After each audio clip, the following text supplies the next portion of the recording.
Baik, debat akan saya mulai dalam 3, 2, dan 1. Dewan juri yang arif dan bijaksana serta rekan berpikir kami dari tim kontra. Kami dengan tegas, lugas, dan tepat menyatakan keberpihakan kami dalam mosi perdebatan pada kali ini. Pertama, frame yang akan kami bawakan dari tim pro. Inilah pandangan kami terhadap mosi. Perkembangan teknologi sangat begitu masif, Dewan Juri yang terhormat, dan tidak dapat dipungkiri setiap sistem pembelajaran yang kita rasakan pada saat ini tentu melibatkan AI. Namun klarifikasi, mungkin akan terjadi salah kaprah dalam hal ini Dewan Juri, bahwa AI selamanya akan berwujud dalam bentuk ChatGPT dan sebagainya ataupun Gemini. Tapi perlu kita ketahui, AI yang dimaksud adalah kecerdasan buatan. Masuk kepada definisi kami, AI adalah kecerdasan buatan yang berwujud pada hasil perkembangan teknologi informasi yang mendorong arus pertukaran informasi tersedia secara cepat dalam produk digital. Kemudian 2, sistem pembelajaran, yakni setiap sistematika dan dinamika pelajar dalam proses menimba ilmu dan mengolah pengetahuan. Maka dari itu Dewan Juri, berdasarkan klarifikasi dan juga status quo kami, perlu diketahui bahwa AI memainkan begitu banyak peran penting dalam kehidupan dan juga sistem pembelajaran. Dibuktikan dari begitu banyak dinamika kita seperti ujian, contohnya menggunakan Exambro ataupun mengalih informasi dari Kuiper misalnya, itu semua dalam bentuk AI Dewan Juri yang terhormat. Jadi tidak semata-mata diwujudkan dalam bentuk ChatGPT dan sebagainya. Kemudian 2, status quo. Siswa sekarang sedang didorong untuk semakin melek digital Dewan Juri yang terhormat. Dibuktikan dari proses pertukaran ataupun dinamika globalisasi pada saat ini, kita dituntut sebagai pelajar untuk tahu dan melek digital. Maka dari itu, ada pun proses adaptasi yang sangat dibutuhkan di sini, dan kenapa AI tetap harus dilibatkan dalam sistem pembelajaran. Kemudian 3, materi pembelajaran yang diajarkan oleh guru kebanyakan dibantu oleh AI dalam bentuk mungkin bahan materi ataupun platform-platform yang kita gunakan pada saat ini memungkinkan kita untuk semakin termonitor dalam bentuk segala hal ataupun yang kita akses dalam AI. Maka dari itu Dewan Juri, kenapa harus AI? Ada urgensi ataupun 3 poin yang kita bawakan pada saat ini. 1, begitu banyak wilayah keterbelakangan yang sulit mengakses informasi karena keterbatasan teknologi. Perlu diketahui bahwa AI mungkin akan menjadi suatu tantangan bagi kita, tapi dengan regulasi yang tepat, pengawasan dan juga pengembangan infrastruktur yang tepat akan semakin menguntungkan kita sebagai pelajar untuk mengakses informasi. Kemudian yang kedua, validasi pengetahuan. Perlu diketahui bahwa setiap informasi ataupun input yang kita rasakan itu perlu divalidasi Dewan Juri. Dan begitu banyak buku yang sebenarnya kita bisa baca apabila tim kontra membawakan bagaimana dengan literasi. Ya perlu kita ketahui bahwa buku yang tersedia di perpustakaan itu juga ada penerbitnya di tahun berapa, dan itu harus divalidasi dengan informasi yang lebih terbarukan yang dapat kita akses di teknologi digital maupun informasi digital. Kemudian 3, pengawasan guru tetap akan berpihak pada hal ini Dewan Juri yang terhormat. Pun ketika tim kontra mengkhawatirkan bagaimana dengan pengawasan guru, apakah tidak dilibatkan? Ini tidak akan terjadi Dewan Juri dan tetap akan menguntungkan di pihak kami. Maka dari itu kami bangga menjadi tim pro. Baik, untuk membuka argumen ini dari tim kontra, saya memanggil pembicara pertama. Waktu dan tempat dipersilahkan.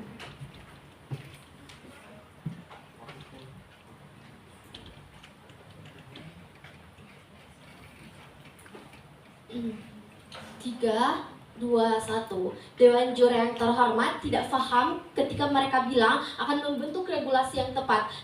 Dan mereka sedang tadi tidak menjelaskan kepada Anda semua bagaimana bentuk regulasi itu. Dan 2, bagaimana bentuk dari pengawasan guru. Karena saya rasa ketika AI itu hadir dalam sistem pembelajaran, maka ya, guru hadir dalam memberikan materi, kamu tinggal cari dan kembangkan di internet itu sendiri. Jadi tidak ada rasa tanggung jawab dari guru itu sendiri, dan tidak akan pernah hadir rasa berpikir kritis di sisi mereka. Tapi ya, mari lihat apa akar permasalahan di sini. Mari kita amini bersama Juri, kalau di dunia sekarang kita tidak bisa pungkiri kalau AI itu kita sudah didominasi oleh serba teknologi. Tapi ketika government hadir dengan bilang mereka terlalu mengglorifikasikan kalau AI ini hadir dalam semua, mereka hadir dan terlalu mengglorifikasikan kalau AI itu ada di semua bentuk proses pembelajaran, karena ini sudah jelas pada mosi kita.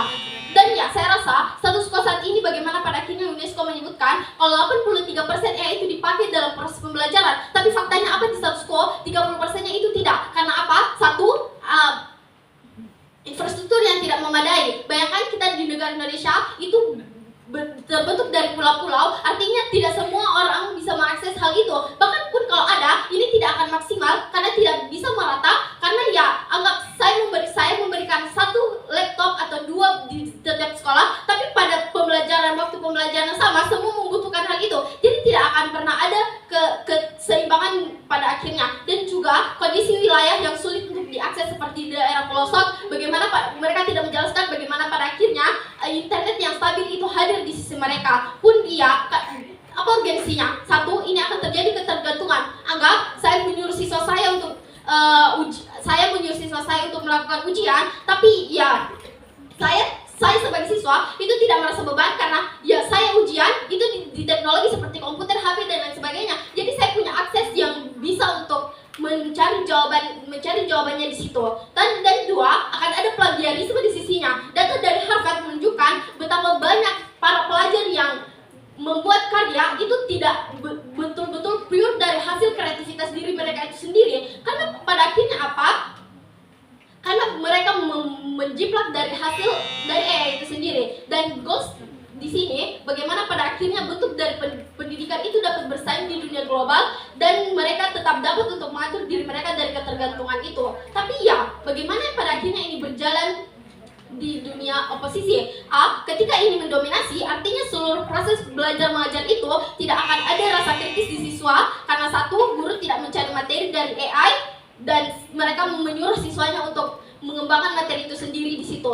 Jadi pada akhirnya bangga menolak masif.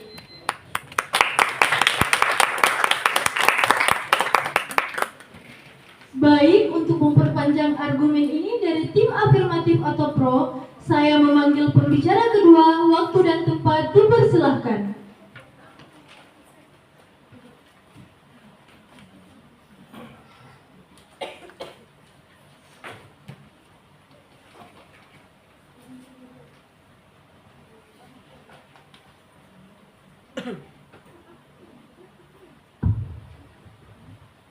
Argumentasi akan dimulai dalam 3, 2, dan 1. Terima kasih atas kesempatan yang telah diberikan oleh Dewan Juri yang terhormat, arif dan bijaksana, serta rekan berpikir yang saya hormati dari tim kontra. Perlu kita ketahui sebelum masuk pada ranah argumentasi kami, mari membidas kesalahan berpikir dari tim kontra. Yang pertama mengenai penggunaan AI yang dapat menimbulkan kemampuan kekurangan berpikir kritis dari sisi siswa. Namun perlu kalian sadari bahwa sedari awal dari penggunaan AI, bahkan dari ChatGPT yang dirasa sangat merugikan ini, seorang siswa jika ingin menggunakan AI itu perlu memikirkan terlebih dahulu terhadap apa yang ingin dia tanyakan, sehingga jawaban yang dihasilkan oleh algoritma AI sesuai dengan apa yang ingin mereka tanyakan. Jadi sedari awal pemikiran kritis dari siswa itu sudah terbentuk. AI di sini tidak bisa dibilang sebagai suatu sarana yang menumpulkan kemampuan berpikir siswa itu. Lalu dari sisi infrastruktur yang memadai, menurut saya dari pembicara pertama sudah ditegaskan bahwa pemerintah berada di sisi kami pada hal ini, karena kita tahu bahwa saat ini era globalisasi itu semakin berkembang, sehingga adanya desakan untuk transisi menuju globalisasi tersebut, sehingga infrastruktur yang tidak memadai dari sisi kalian itu tidak dapat terwujud, karena pemerintah tentunya akan tetap mengusahakan infrastruktur yang memadai itu. Lalu dari sisi plagiarisme, tahukah kalian bahwa saat ini banyak institut, kampus dan lain sebagainya yang menggunakan sistem pengecekan plagiarisme terhadap tugas-tugas mahasiswa maupun dari sisi sekolah itu sendiri. Jadi jika kalian mengkhawatirkan adanya plagiarisme atau copy paste langsung dari siswa, ini sudah terbantahkan dari sisi kami. Masuk pada rangka argumentasi, telah disebutkan bahwa AI yang dimaksud di sini bukanlah ChatGPT yang hanya sekedar langsung memberikan jawaban secara instan kepada siswa, namun bentuk berlanjutan dari AI itu sendiri seperti yang sudah kita rasakan saat ini, ada Duolingo dan lain sebagainya, yang dimana mekanisme dari kami menawarkan bahwa modul pembelajaran itu sesuai dari apa yang dirancang oleh gurunya. Jadi AI yang ada di sini adalah produk kembangan dari sekolah itu sendiri, sehingga ini dapat mengikuti perkembangan. Interupsi diterima. Baik, ketika kamu menerapkan AI dalam sistem pembelajaran, artinya guru hanya memberikan materi kepada siswanya dalam bentuk AI. Pada akhirnya, kamu akan disuruh untuk mencari apa dasar dari informasi tersebut. Kamu harus mengembangkan materi tersebut dengan mandiri. Pada akhirnya, intensitas atau apa yang guru memberikan kepada kamu itu tidak pernah ada Dewan Juri. Artinya, bentuk pembelajaran secara langsung dari guru kepada siswanya itu akan minim di sisi mereka. Padahal sekarang butuh pendidikan karakter loh, butuh guru yang langsung memberikan kepada siswanya itu sendiri. Baik Dewan Juri, sepertinya ada kesalahan berpikir dari tim lawan dari kontra yang mengatakan bahwa tidak adanya pengawasan lebih lanjut dari pihak guru itu sendiri, yang mengatakan bahwa pada akhirnya siswa hanya akan disuruh mengembangkan sendiri terhadap mekanisme pembelajarannya. Di sini kami tegaskan bahwa penggunaan AI tidak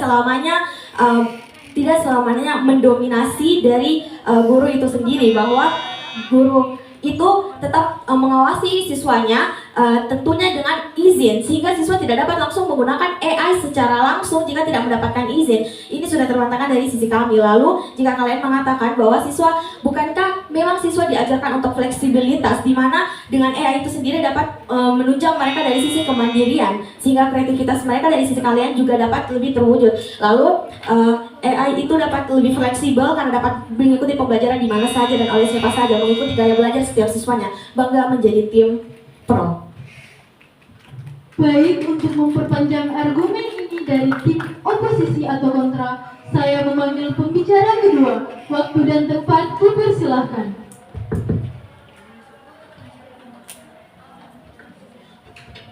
Baik, terima kasih kesempatan yang telah diberikan oleh moderator. Pertama, saya ingin memberikan disclaimer terhadap tim proposisi. Untuk pemberian interupsi maupun POI, silahkan angkat tangan dan katakan interupsi. Mohon untuk tidak spam interupsi karena saya sedang fokus pada argumentasi saya. Memulai debat dalam hitungan 3, 2, dan 1. Sebenarnya bingung kalau tim proposisi dari tadi terlalu berpikir secara utopis dan mereka tidak pernah melihat dampak buruk terhadap AI itu sendiri kalau terintegritas pada pendidikan maupun pada sarana pembelajaran itu sendiri. Tapi saya akan menjelaskan kepada Anda ataupun kepada juri bagaimana sebenarnya kesalahan berpikir yang ada di sisi proposisi. 1.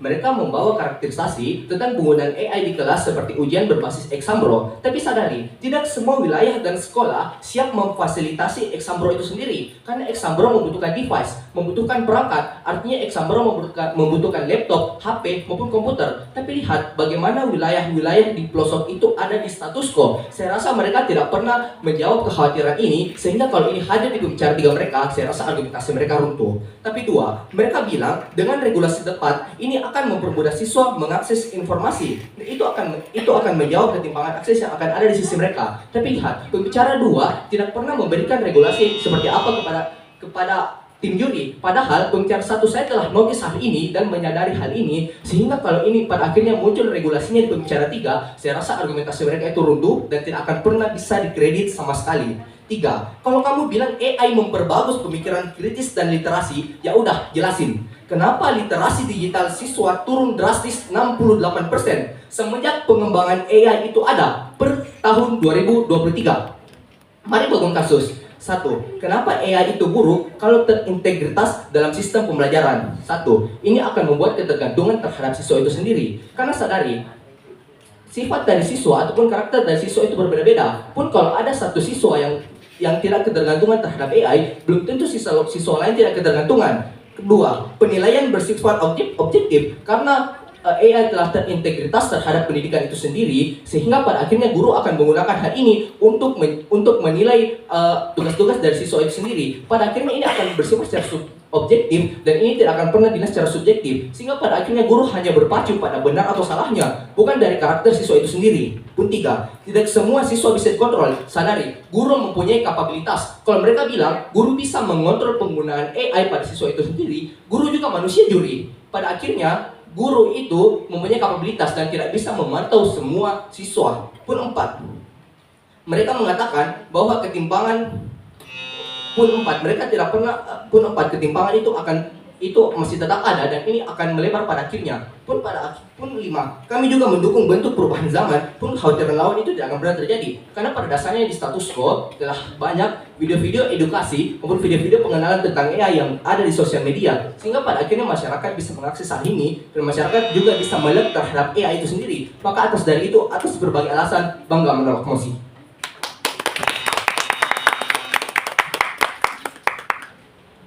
Baik, untuk membuka argumen penutup dari tim afirmatif atau pro, saya memanggil pembicara ketiga. Waktu dan tempat dipersilahkan.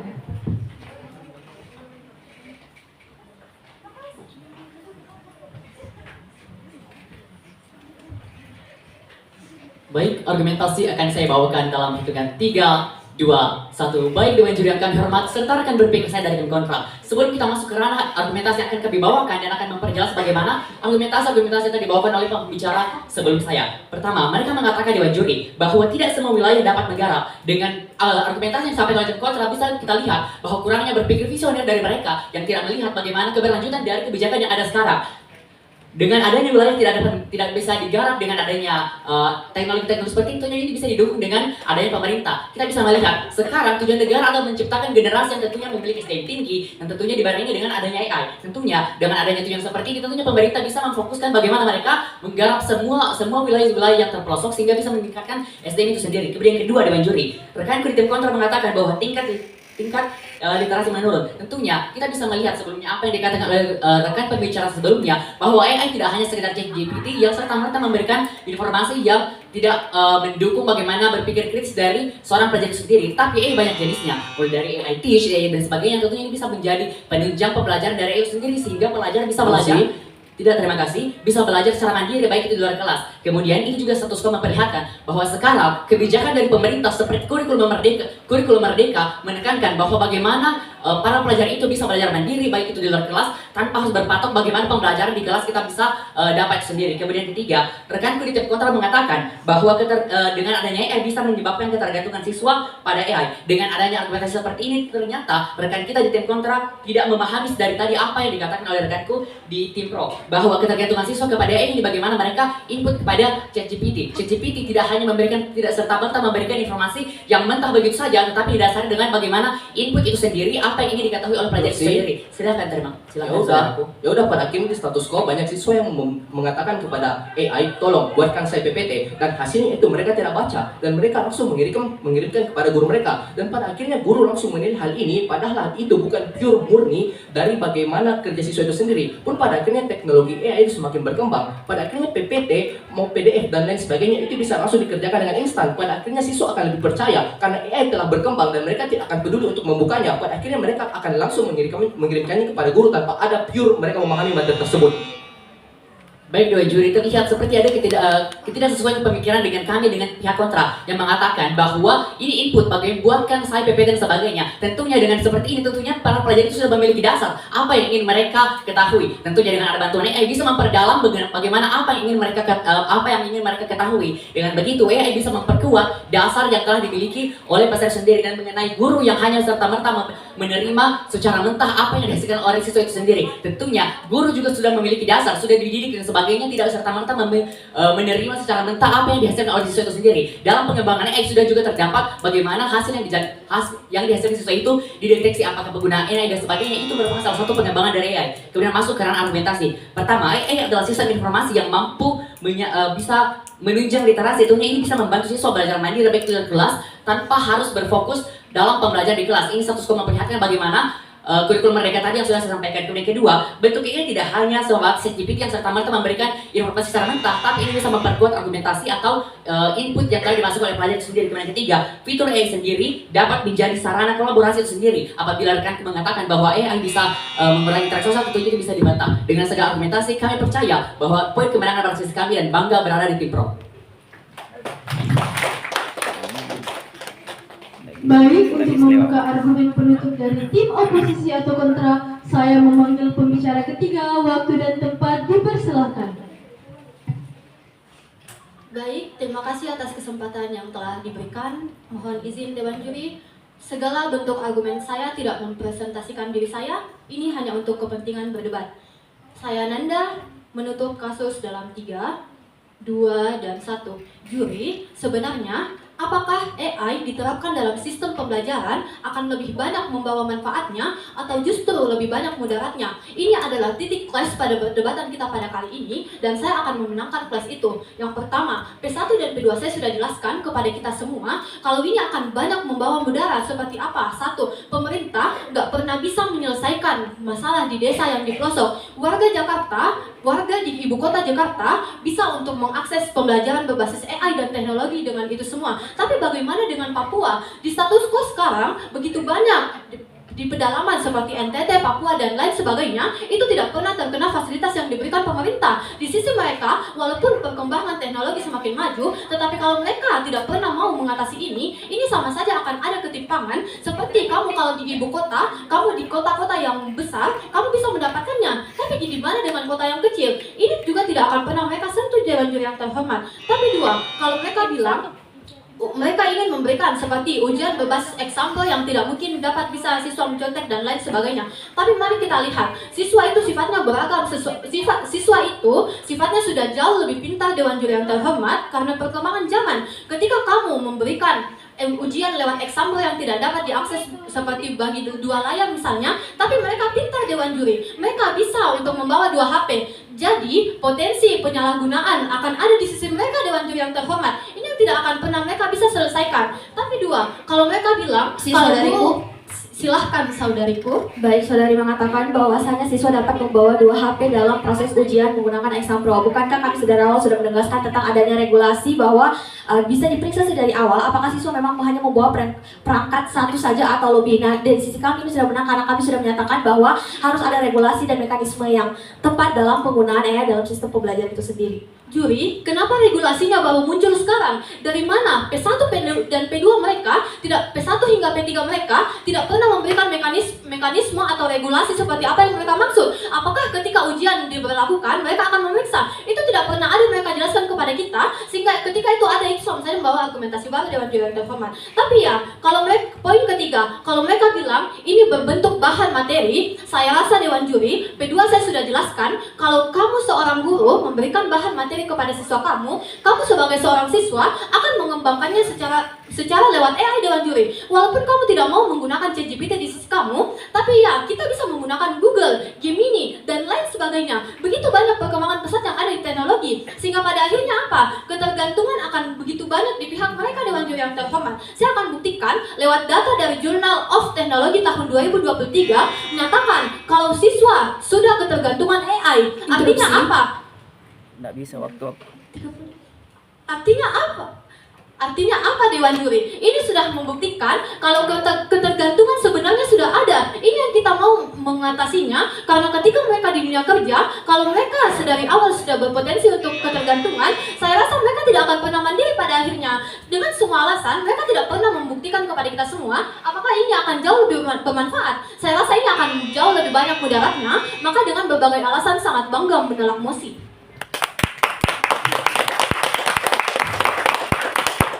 Baik, untuk mempertahankan argumen tim oposisi atau kontra, saya memanggil replay speaker tim kontra. Waktu dan tempat dipersilahkan.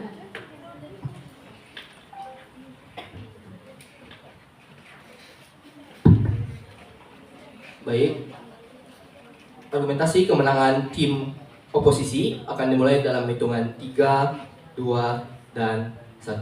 Secara simpel, kasus di tim lawannya seperti ini. Saya adalah dokter, pasien saya mau operasi, oke, saya buka AI. Tapi apa sebenarnya kekurangan dari sisi lawan? 1. Mereka terlalu banyak kata yang dismisif di sisi mereka. Mereka terlalu hadir ke perdebatan ini seperti regulasi ketat, tapi pada akhirnya mereka tidak pernah menjelaskan kepada kita regulasi ketat yang seperti apa yang mereka maksud. Pun kalau itu hadir di poin interupsi mereka, saya rasa itu tidak akan bisa dikredit dan itu bisa menjadi minus bahkan. 2, mereka menghadirkan pemerintah sebagai aktor mereka untuk mendukung kebijakan ini, tapi mereka tidak pernah menjelaskan kepada kita bagaimana insentif dari pemerintah untuk mendukung kebijakan ini. Tapi apa sebenarnya poin kelebihan dari sisi oposisi? 1, kami telah menjelaskan bagaimana keburukan AI kalau tak integritas pada sistem pembelajaran itu sendiri. 2, kami juga membuktikan kepada Anda bahwa pada akhirnya AI itu akan tetap bisa diketahui oleh masyarakat karena status quo telah banyak video-video yang telah memperkenalkan AI kepada masyarakat, sehingga pada akhirnya seluruh kekhawatiran dari tim lawan itu sudah terjawab, dan kekhawatiran kami tidak pernah terjawab di sisi mereka seperti ketimpangan. Atas berbagai alasan, bangga menang.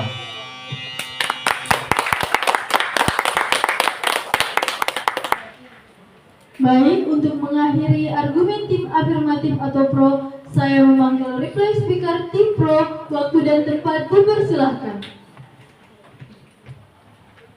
Deklarasi tandingan akan dimulai dalam 3, 2, 1. Dewan Juri yang saya hormati, sedari awal pun beban pembuktian tetap ada di pihak mereka. 1. Dewan Juri, mereka juga belum menjelaskan apabila AI benar-benar tidak dilibatkan dilibatkan dalam sistem pembelajaran, bagaimana hal itu dapat menunjang ketertinggalan siswa terutama di wilayah marginal. Itu belum dapat dijelaskan oleh mereka. Sedangkan di posisi kami sudah menjelaskan bahwa AI sangat masih perkembangannya Dewan Juri, dan pemerintah pun tentu akan mendapatkan ataupun menginisiasikan bagaimana caranya agar perkembangan AI ini ataupun perkembangan digital dalam sistem pembelajaran tetap akan ditunjang dari awal Dewan Juri. Maka dari itu peran antagonis di sini tidak hanya dimainkan pada pihak kita Dewan Juri, tapi juga pada pihak kontra. Kemudian dua, mereka belum menjelaskan dan mereka sudah mendeklarasikan bahwa nantinya pada saat mereka ataupun para siswa sudah terjun dalam dunia kerja misal, nah Dewan Juri perlu kita ketahui bahwa dunia ataupun di masa depan nantinya tetap akan melibatkan AI dalam berbagai aspek. Maka dari itu siswa tetap harus dipertahankan dalam bentuk melek mereka kepada teknologi dan juga bagaimana mereka dapat beradaptasi dari AI. Dan ini Dewan Juri belum dapat disambi oleh mereka, dan mereka